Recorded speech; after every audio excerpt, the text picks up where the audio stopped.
Hello everyone, and welcome to my CBS Wonderful Today channel. I hope everyone is having a wonderful day.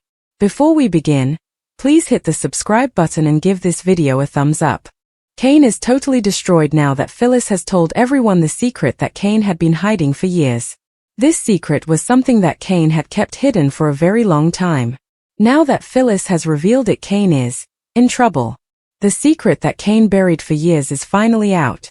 Kane Ashby thought that if you bury something enough it will stay hidden forever. Genoa City has a way of uncovering secrets. Kane Ashby was sure that his darkest secret was safe. He had kept it hidden for years behind his charm and his successful business. People in Genoa City saw him as a family man. Kane Ashby told himself that what happened was a time ago, a mistake he made when he was a different person. In Genoa City, mistakes always seem to come back. Kane Ashby knew that his secret was not really gone, it was just waiting to be found out. Secrets, like his, do not stay buried in Genoa City. They waited. Phyllis Summers was really good at bringing back things from the past, like old memories or problems that people thought were gone for good, and that is what made Phyllis Summers so good at her job, because Phyllis Summers was very professional when it came to dealing with these kinds of things. The afternoon started out okay at the Grand Phoenix. Kane was sitting at the bar with a whiskey in front of him. He had not meant to order it. There it was. He was staring at the drink, hoping it would tell him something. Lily was coming to meet him later to talk about what Devon was up to now. Kane was already getting ready for another argument. Since Lily got back to town, Kane felt like he was always being watched and judged. He felt like he was being tested all the time by Lily. The Grand Phoenix was not usually a place where Kane felt uncomfortable. With Lily coming, he felt a little on edge. He looked at his whiskey again, thinking about what Devon was doing and how Lily would react to it. What Kane did not know was that upstairs Phyllis was walking back and forth like an animal that wants to get out of a cage. She had a folder tightly held in her hands. Her mind was filled with anger and excitement at the time. The folder was really important to Phyllis and Kane. Phyllis was thinking about the folder and what it meant for Phyllis and Kane. Phyllis did not go looking for Kane's secret at first.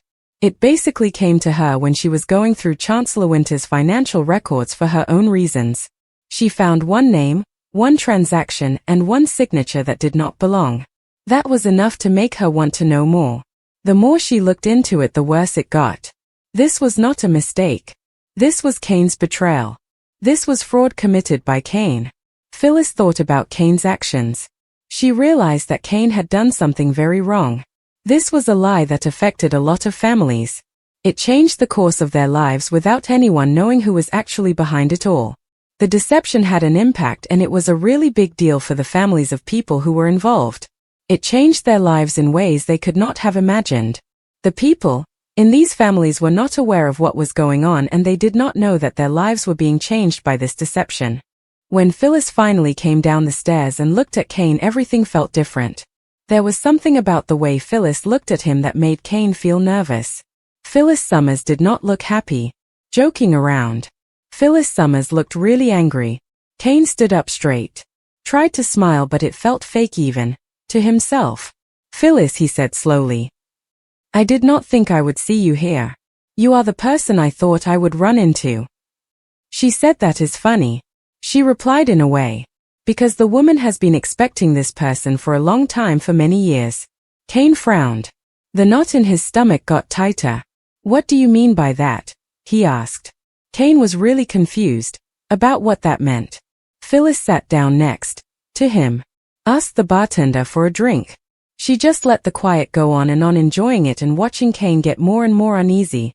Living in Genoa City had taught Phyllis to wait. Phyllis finally turned to face him. Her voice was quiet, but Phyllis' words were very sharp. She said, "You know, it is amazing what people can hide when they think no one is paying attention to them. Especially men who like to play the hero. These men can hide a lot of things when they think nobody is watching them, these hero-type men." Kane's face got all tense. "If you have something to tell me, Phyllis, then just tell me, Phyllis." She said, "I will do that." She leaned in closer to him. She wanted to see his face when he finally understood what was going on. She wanted to see his face when he realized that the things he believed in were not true. The life he had made for himself was based on a lie. It was all going to fall apart. Before Kane could say anything, Lily walked into the bar. Devon and Nate were behind her. For a moment Kane felt a little better. Then he saw how Phyllis was looking at Lily. The way Phyllis looked at Lily was not about Kane. It was about something bad happening. Phyllis said with a big smile, getting to her feet. Since we are here, let's make the most of the moment. Lily looked back and forth between them, feeling really uncomfortable. Phyllis, what is going on? Phyllis went into her folder, took out a document. She held it up. I was hoping Kane would tell us about it himself, she said. I think Kane is not going to be honest about it. Kane does not seem like the kind of person who tells the truth. Kane's blood ran cold. He knew that paper away. It was something he had remembered for a long time, since the days when he was always scared. Fear was a part of his life back then. Phyllis, Kane said in a voice. This is not something you should be worried about. This is none of Phyllis' business. She said it is. She was really upset. It became her business when she found out how many people were hurt because of what he did to protect himself. Lily stepped forward. She said to Kane, what is she talking about, Kane? For a split second Kane thought about lying the way he always did. When he looked at Phyllis, he could tell she had all the proof she needed. She had every receipt, every signature, and she knew every secret of Kane's. Phyllis said this quietly. She wanted him to tell Lily something. He had to tell Lily that he took the money that was supposed to be for her father. The money was for an account to help her father. He did not put it in that account. Instead, he put the money in accounts that were not really his. He used a name so nobody would know it was him. He has to tell Lily that what he did almost made her family lose everything. He has to tell Lily that he is the reason her family had many problems with money. Tell Lily how you stole the money meant for her father's trust fund. The room just went completely silent. Lily looked at Kane. She could not believe what he was saying. That is not true, she said in a voice. You would not do something like that to me, she told Kane. Kane opened his mouth. Nothing came out. The silence that followed was really loud. It was louder than if Kane had actually said something, than any secret he might have told. Devon's face got really serious and upset. He said, tell me that she is not telling the truth. Phyllis dropped the folder onto the bar. The documents went all over the place. I wish I were, she said. The truth is really simple. Kane did not just make a mistake. Kane made a choice. Then Kane spent years letting everyone else deal with the problems that Kane caused. Lily's hands were shaking really badly as she picked up one of the papers. She looked at the papers, then at the person in front of her. You told me you saved us, Her voice started to crack.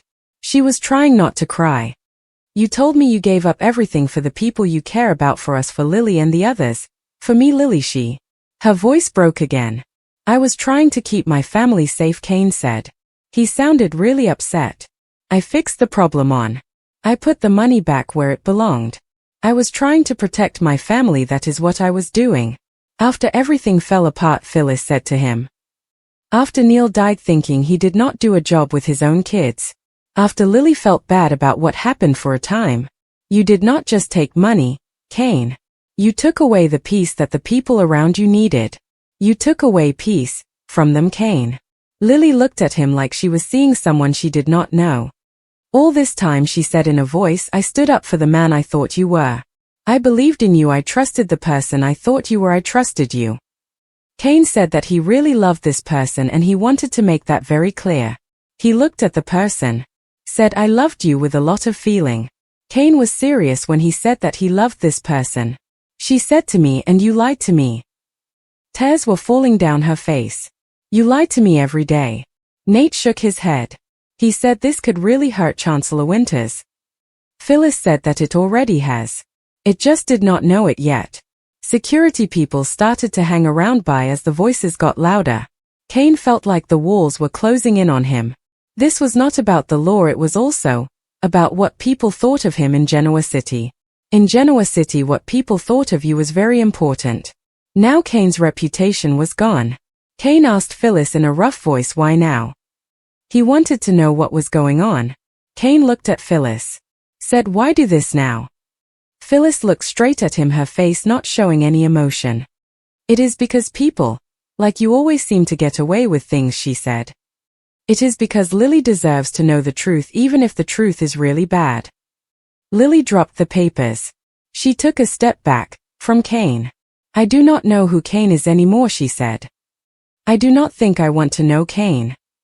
As she walked away with Devon, Kane just stood there watching the life he had built fall apart before his eyes. People started whispering to each other. They got out their phones. The story of what happened with the life of Kane was already being shared with everyone. Phyllis leaned in one time. She said to him in a voice, "You kept this secret hidden for a very long time." Phyllis looked at him. Said, "But secrets do not stay hidden in Genoa City. The secrets are like things that rot. After some time the secrets come out and it is like they explode." Kane closed his eyes knowing that he could not go back on what he was about to do. The careers of the people around him would be ruined. The families of these people would be torn apart. The name Kane, which people once said with a lot of respect, would now be a word that meant betrayal. The name Kane would be remembered as a name that people did not trust. And deep down Kane knew that the worst part was not losing his reputation, it was something else that bothered Kane, the fact that Kane was losing the trust of the people who mattered to Kane. It was knowing he deserved it. The doors of the Grand Phoenix closed behind Lily, Devon, and Nate. What Lily said still hung in the air. It was like the smell of smoke after a fire. Kane just stood there. He could not move. His chest felt tight. His mind was over the place. He was thinking fast. People around him were talking quietly. They were saying what they thought about what happened. Some people were shocked. They were gasping in surprise. The Grand Phoenix was a place where people went to be seen. Now it was a place where reputations were being torn apart. Kane had been in spots before. He had gotten through times. This time it was different. This was not about someone cheating or making choices. The Grand Phoenix was still filled with people talking about Lily, Devon, and Nate. This was all about trust. When you lose trust in Genoa City, you cannot get it back. Trust is a deal in Genoa City. If people in Genoa City do not trust you, then that is it. You cannot fix things when trust is gone in Genoa City. Phyllis looked at him for a bit long. She did not have a smile on her face. She was not feeling happy about what happened. There was something in her eyes. It was like she was thinking about what would happen. Phyllis knew what Phyllis had just done. "Enjoy the silence while it lasts," Phyllis said in a voice. "The silence will not last forever, the silence will be broken." Kane finally looked at her. His voice sounded really empty. "You did not have to do it like this," Kane said to her. The woman said, "Yes, I did," and she did not wait to think about it. "You would have found a way to talk yourself out of trouble. You always talk your way out of things," the woman said. Security people came up to Kane. Asked him to leave in a nice but firm way. It was pretty funny to him that this was happening. He was being thrown out of a place where he used to think he was above all the rules. When Kane walked out into the air of Genoa City, he felt like everybody could see him and he was really embarrassed. The city of Genoa City seemed to be watching him as he fell from his life. Kane felt like he was all alone now. Across town, Lily was sitting in Devon's penthouse. She was staring out the window. Maybe the answers would show up in the skyline. Devon was standing near her. He was feeling angry, worried at the same time. Nate was walking back and forth. He was already thinking about what this meant for the law. The legal implications were on his mind. Lily was still looking out the window hoping for some kind of answer. Devon's penthouse had a view of the town, but Lily was not really seeing it. She was busy thinking. Nate was thinking too, thinking about the law and what they should do next. Devon was watching them, feeling angry and worried about what was going on. Nate said that she really hurt him badly. She made sure to cover everything about him. Lily said no softly. She said that the woman told the truth about something. The woman was honest, that is what Lily meant. Lily said the woman told the truth. Devon clenched his fists tightly. He said that does not make the pain feel any better. Devon was still thinking about the pain. He said it still hurts a lot when I think about it, the pain from what happened to Devon. Lily turned around to face them. Tears were in her eyes. They did not fall. She looked at them. Said, "Do you know what hurts me the most?" She stopped for a moment. "It is not the money that hurts," she said. It is not even the fact that he lied to us. What really hurts is that he saw Lily and her family suffer. He did not say a word to help us. He just watched us. Said nothing. Devon swallowed hard. Neil trusted Devon, that is what Devon was thinking. Neil trusted him. That name really hit me. It was like someone punched me in the gut. The name landed like a punch. It was so surprising. It really caught me off guard. I did not see that name coming. It was like a big shock. The name landed like a punch. It made me stop and think. Meanwhile, Kane sat by himself in his apartment and his phone just would not stop buzzing. There were a lot of missed calls. He also had some voicemails. Then there were all these text messages from people who used to think he was great, people who had put their money into his ideas, people who believed in Kane. He did not bother to listen to any of these messages. Kane already knew what these people were saying about him, about Kane. By the time morning came around, the story had really blown up. The story was huge. By morning, people were talking about the story. By morning, Kane Ashby exposed. Chancellor Winter's scandal rocks Genoa City. Phyllis Summers blows the whistle. Phyllis Summers is someone who blows the whistle when she sees something. The whistle is blown by Phyllis Summers. Kane turned on the television. What did he see? His own face was on the screen. It was a photo of him, from years ago. At that time, Kane thought he was a big deal and nobody could ever catch him. He thought he was untouchable. The television showed this photo of Kane and it was pretty surprising for him to see his own face staring back at him. At the athletic club, Victor Newman was standing with Nikki and Victoria. They were all watching the same thing, on television. Victor Newman's face did not show what he was thinking. You could tell Victor Newman was really interested because his eyes were fixed on the screen. Victor said this slowly. The great man Kane Ashby has finally fallen down. Victor was talking about Kane Ashby. Kane Ashby is no longer standing tall. Nikki let out a sigh. She thought to herself that this situation could really hurt Lily. It could be very bad, for Lily. Victor shook his head. No, he said. It will make the woman stronger. Men like Kane always think they are the ones in charge. They forget that it is the woman who really pays the price for what men, like Kane, do. Victoria folded her arms. What about Chancellor Winters? Victor's lips curled into a smile. He said that depends on how they let the man go, how quickly they cut him loose from all the trouble he is in. At Chancellor Winters' emergency meetings were already taking place. The lawyers were all in the conference room. The accountants were looking through the files fast as they could. The damage from Chancellor Winters was not an idea. It was something that Chancellor Winters could actually measure and track, and it was very bad for Chancellor Winters. This is not something that happens inside the company, one lawyer said. The lawyer was worried that if the people who make rules, the regulators, get involved, there could be trouble. This means that the company might face charges, which is a very big deal. The lawyer thinks that the regulators getting involved is a possibility, and that is why the company needs to be careful.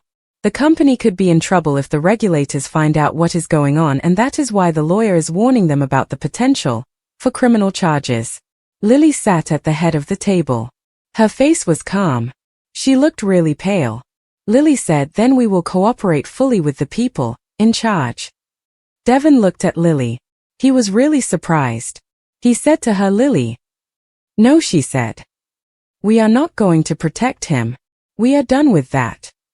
Across town, Phyllis met with Jack Abbott at Jabot. Her heels were clicking sharply against the floor. Jack Abbott was studying Phyllis carefully.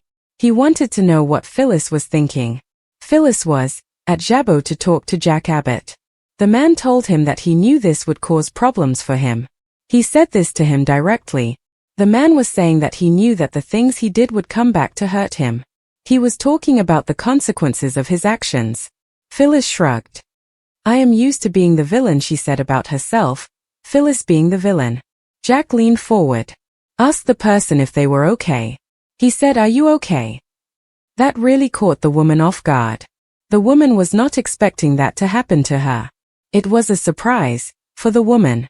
Phyllis said that she did not do it to get back at someone. She said that she did it because Lily deserved to know what really happened. Phyllis explained that the reason she did it was for Lily to have the truth. Jack nodded slowly.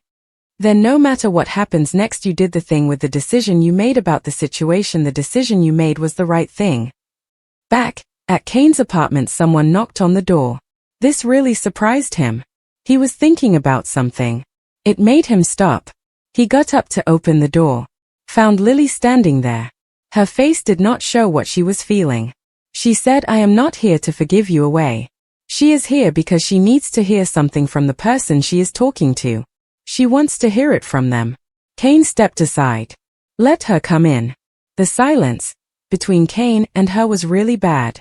It felt very uncomfortable. Kane and her just stood there not saying a word. Lily said, "Why?"